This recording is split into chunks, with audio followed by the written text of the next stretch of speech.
Bien-aimés, élus du Seigneur, sachez ceci, ne vous moquez jamais de la graine, car un jour, elle pourrait devenir l'arbre qui ombrage votre maison. Chers élus, aujourd'hui, abordons une vérité que peu osent admettre. L'humiliation ne vient pas de votre réussite, mais de leur incrédulité.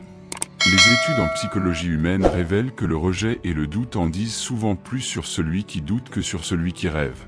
Lorsque la réalité prouve que le rêveur avait raison, c'est là que l'orgueil subit son plus grand effondrement. Certaines personnes étaient convaincues que vous ne faisiez que parler. Elles ont levé les yeux au ciel, ont chuchoté dans votre dos. Peut-être même se sont-elles moquées comme si vous jouiez un rôle qui ne vous appartenait pas. Pour elles, votre confiance était une comédie. Mais voici la vérité cachée. Vous ne racontiez pas de blagues. Vous prophétisiez. Et maintenant, la chute n'est pas la vôtre. C'est la leur. L'instant fatidique, quand elles réalisent que vous êtes exactement celui que vous avez dit être. Ce moment où toutes les moqueries, les commérages, les rejets commencent à se rejouer dans leur esprit comme un bêtisier, et où la lumière de la vérité éclaire directement leur face. Ce n'est pas simplement une question de prouver que l'on avait raison. C'est un appel à se lever et à croire en votre mission divine. Vous êtes l'élu. Si vous ressentez cette vérité, commentez 99 et abonnez-vous pour marcher ensemble sur ce chemin sacré. Chers élus, laissez-moi vous dire une vérité puissante. Lorsque vous portez l'authenticité en vous, le temps devient votre témoin. Le temps, avec ses preuves irréfutables, vient d'entrer dans la pièce.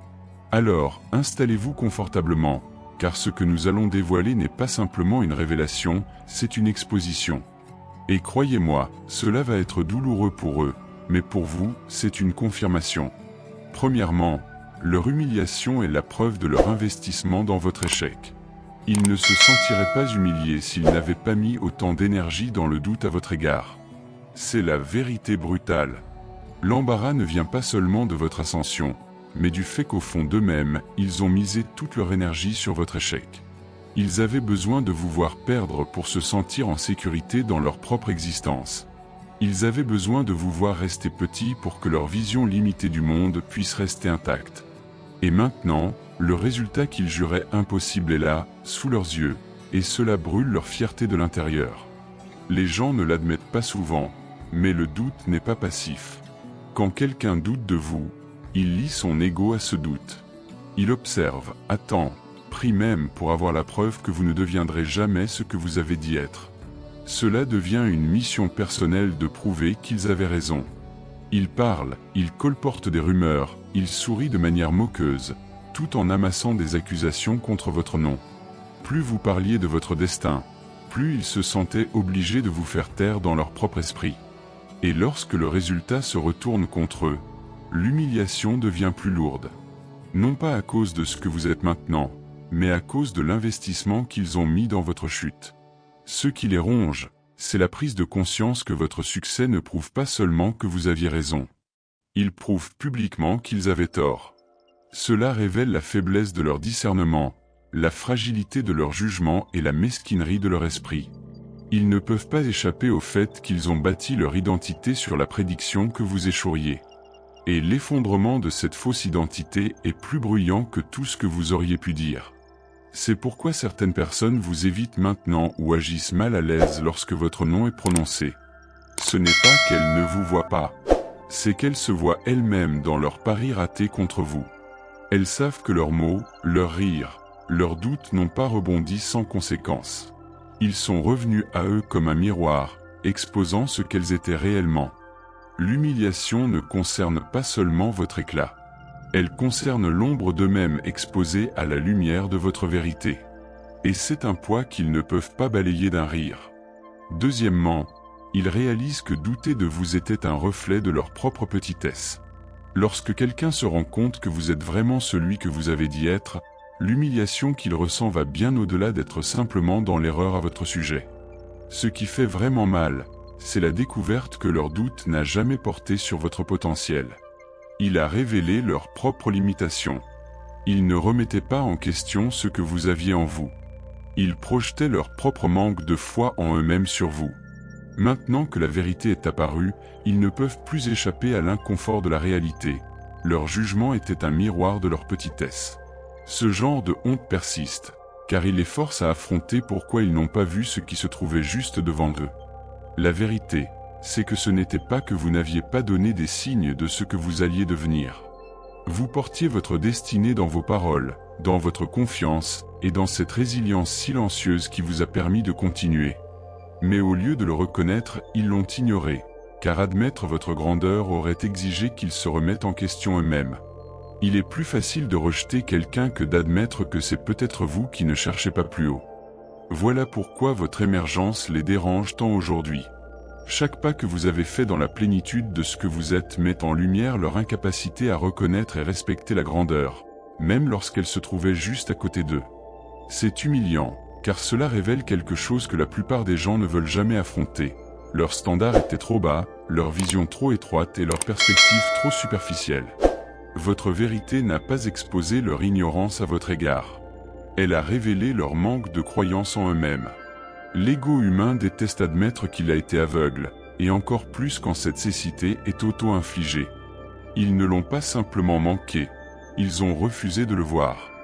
Et maintenant, la preuve de votre authenticité les laisse sans défense. Il ne s'agit plus de douter de vos paroles. Il s'agit de réaliser que leur doute était une cage qu'ils ont eux-mêmes construite.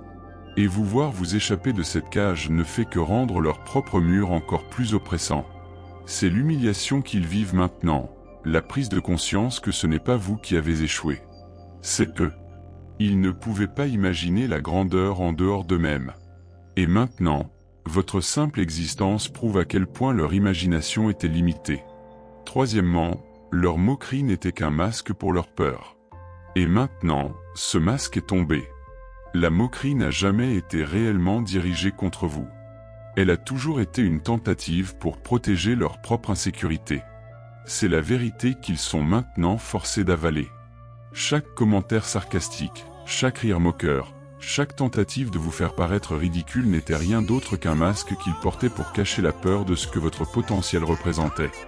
Ils voulaient se convaincre eux-mêmes et convaincre les autres que vous n'étiez qu'une blague, car au fond d'eux, ils avaient terriblement peur que vous deveniez réellement ce que vous aviez dit. Maintenant que cette réalité s'est déployée devant eux, le masque a été arraché. Et ce qui reste, c'est l'exposition. La moquerie a toujours été l'arme des personnes insécurisées. Elle est bon marché, bruyante, et ne demande aucun véritable effort. Les personnes enracinées en elles-mêmes ne perdent pas leur énergie à abattre les autres. Elles sont trop concentrées sur la construction de leur propre vie. Mais ceux qui se sont moqués de vous n'avaient rien d'autre sur quoi s'appuyer. Leur ridicule était un bouclier, une manière d'éviter de regarder leur propre manque de vision ou de courage. Et maintenant que votre vérité est indéniable, ce bouclier s'est brisé. Les mêmes mots qu'ils ont utilisés pour vous diminuer résonnent maintenant comme la preuve de leur propre peur. Ce qui les humilie le plus, c'est de réaliser que leur moquerie ne vous a pas arrêté. Ils ont passé tant de temps à se convaincre que s'ils riaient assez fort, doutaient assez fort ou colportaient des rumeurs assez longtemps, cela vous détournerait de votre chemin. Mais vous avez continué d'avancer, et maintenant, votre vie expose l'inutilité de leurs efforts. La blague s'est retournée, mais cette fois, ce n'est pas vous qui êtes la cible, c'est eux. Et c'est une pilule amère à avaler pour leur ego. Cela signifie qu'ils doivent confronter le fait que toute leur énergie, tout leur comportement dédaigneux, a été gaspillé à essayer de nier ce qu'ils savaient secrètement être vrai. Et lorsque la vérité finit par se tenir là, il n'y a plus d'endroit où se cacher. Leur rire ne sonne plus avec confiance. Il sonne creux, car il venait de la peur. C'est l'humiliation qu'ils vivent maintenant, la preuve indéniable que ce qu'ils ont moqué a mûri pour devenir quelque chose d'indiscutable. Ils pensaient que la moquerie les protégerait de faire face à leur insécurité, mais au contraire, cela est devenu la preuve même qu'ils exposent. Quatrièmement, ils apprennent que le caractère surpasse la performance. Ils ont essayé de vous mesurer en fonction des moments où vous avez trébuché, des moments où vous êtes resté silencieux, et des erreurs que tout le monde se précipitait à mettre en avant. Chaque revers est devenu une preuve supposée que vous n'étiez pas capable, que vos paroles étaient vides et que vos affirmations sur vous-même étaient exagérées. Ils ont regardé la surface, les moments de lutte, et ont supposé que cela représentait toute l'histoire. Ils ont confondu des défis temporaires avec un échec permanent, pensant ainsi qu'ils vous avaient compris. Mais ce qu'ils n'ont pas compris, c'est que le caractère ne peut pas être précipité. Il ne peut pas être imité, et certainement pas jugé par des circonstances éphémères. Pendant qu'ils étaient occupés à compter vos erreurs et à noter vos pauses, vous construisiez discrètement votre résilience, façonnant vos principes, renforçant vos fondations. Chaque saison silencieuse, chaque défi surmonté, chaque moment où vous avez choisi l'intégrité plutôt que la facilité empilait les preuves contre leur jugement. La performance est bruyante et visible, mais le caractère est ce moteur invisible qui vous pousse à avancer, même lorsque personne ne vous regarde. Maintenant, alors qu'ils vous voient grandir, vous élever, briller de plus en plus fort, l'humiliation les frappe plus durement que tout échec. Ils ont réalisé que les qualités qu'ils dépréciaient, comme la patience, la constance, la force morale et la discipline intérieure, sont précisément ce qui vous rend inébranlable. Tandis qu'ils se concentraient sur des instantanés de votre vie, vous façonniez l'ensemble du tableau. Et c'est un tableau qu'ils ne peuvent contester. La révélation est brutale. Peu importe combien ils ont parlé fort, peu importe combien d'erreurs ils ont soulignées, le caractère finit toujours par surpasser la performance. L'intégrité ne s'effondre pas sous l'examen minutieux, et la constance n'a pas besoin d'applaudissements pour prouver sa valeur. Leur malaise vient de la prise de conscience que la véritable valeur ne peut pas être mesurée simplement par des victoires rapides ou des succès visibles. Ils comptaient sur des défauts à court terme pour vous définir. Mais la vérité à long terme ne fonctionne pas de cette manière. La leçon profonde qu'ils sont contraints de voir est simple mais douloureuse. La performance peut être éphémère. Les apparences peuvent être trompeuses. Mais le caractère, un caractère réel et inébranlable, est permanent, indéniable, et au final, c'est ce qui compte vraiment. Cinquièmement, leurs tentatives de réécrire votre histoire se sont effondrées face à la réalité. Ils ont passé d'innombrables heures à tordre les faits, à inventer des histoires et à remodeler des récits pour paraître plus intelligents et vous rendre plus petit. Chaque rumeur, chaque affirmation exagérée, chaque tentative de déformer vos intentions était une brique dans le mur qu'ils espéraient utiliser pour contenir votre vérité. Ils vous ont peint comme quelqu'un d'indigne, d'incapable ou de peu fiable. Ils croyaient que si assez de gens croyaient à l'histoire qu'ils racontaient, cela deviendrait la réalité. Ils se sont convaincus que la perception pouvait dominer la vérité, que la répétition pouvait effacer l'authenticité. Mais la réalité a une manière bien à elle de dévoiler ses constructions. Et votre vie a refusé de se plier à leur imagination. Maintenant, leur tout récit s'effondre lentement. Chaque rumeur soigneusement plantée, chaque détail manipulé, chaque mensonge chuchoté est contredit par la preuve indéniable de ce que vous êtes et de ce que vous avez accompli.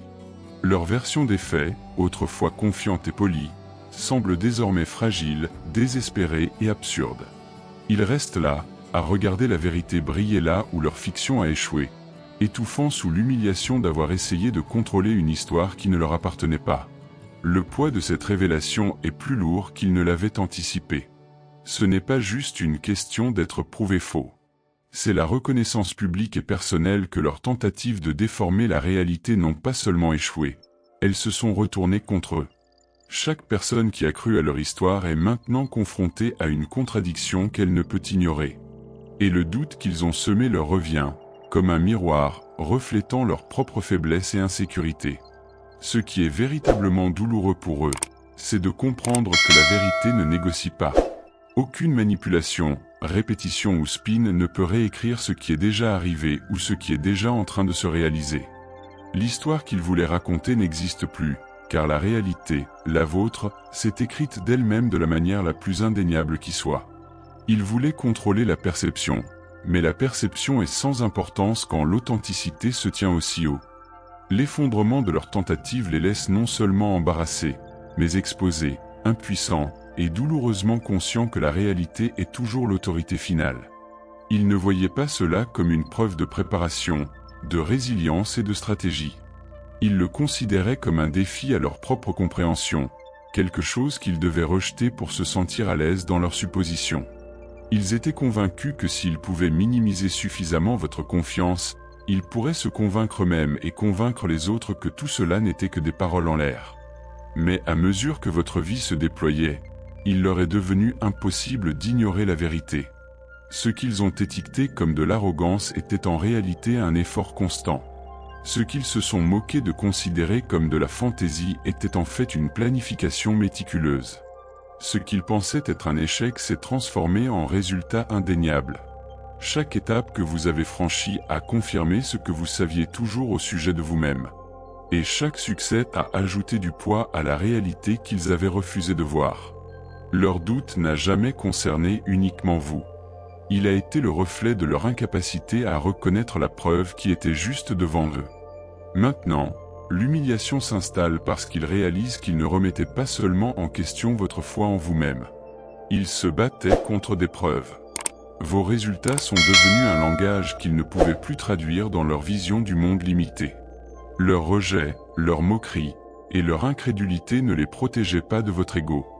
Ils les protégeaient d'affronter le fait que votre vie, votre croissance et vos réalisations avaient déjà dépassé ce qu'ils étaient prêts à imaginer.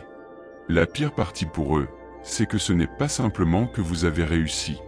C'est que vous avez réussi exactement comme vous l'aviez dit que vous le feriez, d'une manière qu'ils insistaient sur le fait qu'elle était impossible.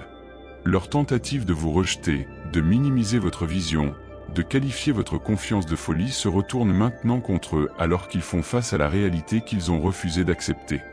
La preuve a une manière d'humilier même les plus bruyants des critiques. Et dans ce cas, elle agit avec une force qu'ils ne peuvent pas fuir. Votre vie ne fait pas que vous valider. Elle expose leur déni de manière publique et indéniable. Leurs humiliations ne sont pas passagères.